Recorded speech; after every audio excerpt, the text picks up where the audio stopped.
GeM TV நேயர்களுக்கு அன்பான வணக்கம். அதிகாரம் 124 உறுப்பு நலன் அழிதல் 1238வது குறட்பாவை பற்றி நாம் இப்பொழுது சிந்திக்க இருக்கின்றோம். முயங்கிய கைகளை ஊக்கப் பசந்தது பைந்தொடி பேதை நுதல். முயங்கிய கைகளை ஊக்கப் பசந்தது பைந்தொடி பேதை நுதல். முயங்கிய கைகளை ஊக்க பசந்தது பைந்தொடி பேதை நுதல். பைந்தொடி என்றால் பளிச்சென்று இருக்கின்ற, மினுக்குகின்ற, பொலிவாக இருக்கின்ற, அழகாக இருக்கின்ற, ஒளி வீசக்கூடிய வளையல்கள். அந்த வளையல்களையெல்லாம் தன்னுடைய கைகளில் அணிந்திருந்த அந்த பெண் தலைவி, காதலி, முயங்கிய கைகளை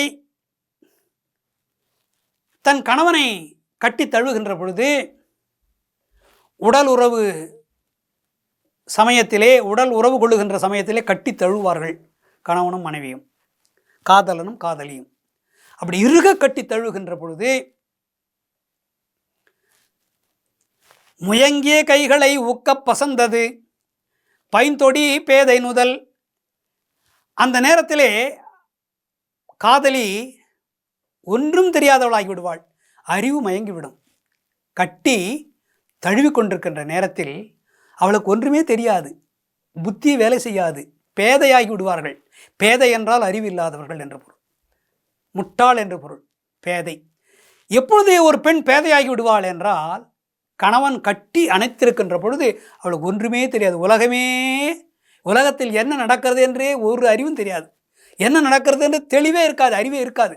அறிவெல்லாம் அடங்கி ஒடுங்கி அந்த காம சுகத்திலே மூழ்கிவிடும், ஒன்றுமே தெரியாது. அப்பொழுது பேதை அவள். முயங்கிய கைகளை ஊக்கப் பசந்தது பைந்தொடி பேதை நுதல். அப்படி அழகான வளையல்களை அணிந்திருந்த, அழகான ஒளிபுருந்திய நெற்றியுடைய அந்த தலைவி, அந்த நெற்றி திடீரென்று ஒளி வீசிய நெற்றி, பளபளப்பாக இருந்த நெற்றி உடனே சாம்பல் நிறத்துக்கு மாறிவிட்டது. அந்த நெற்றி சுருங்கி விட்டது, நெற்றி ஒளியை இழந்து விட்டது.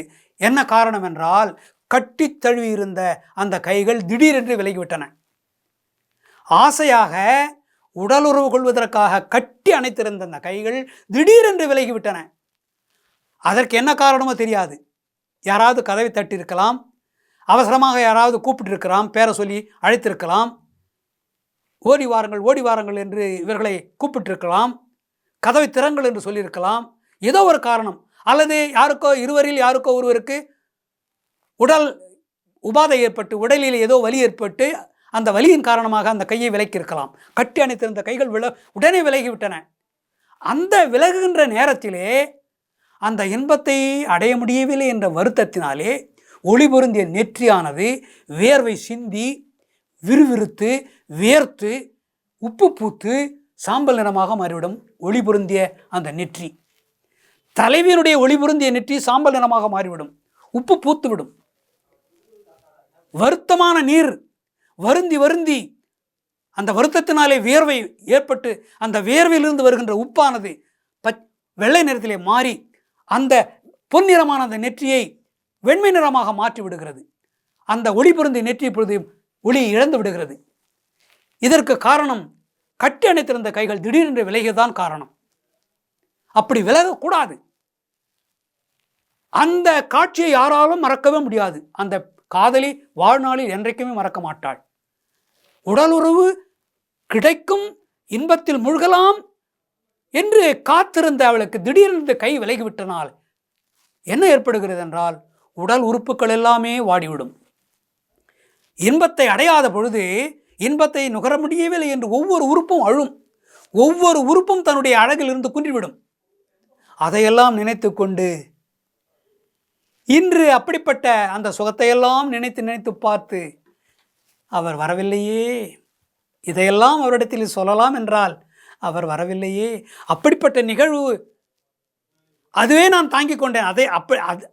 கட்டியிருந்த கைகளை விலக்கி கொண்டிருந்த பொழுதே நான் அதை தாங்கிக் கொண்டேன், அந்த வருத்தத்தை. இப்பொழுது அவர் என்னை விட்டு நீங்கி இருக்கிறார், நான் என்னவென்று சொல்வது? இதையெல்லாம் நான் எப்படி மறப்பேன்?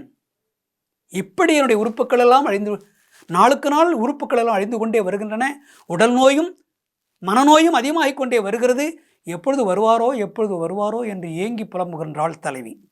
மீண்டும் நல்ல சந்திப்போம்.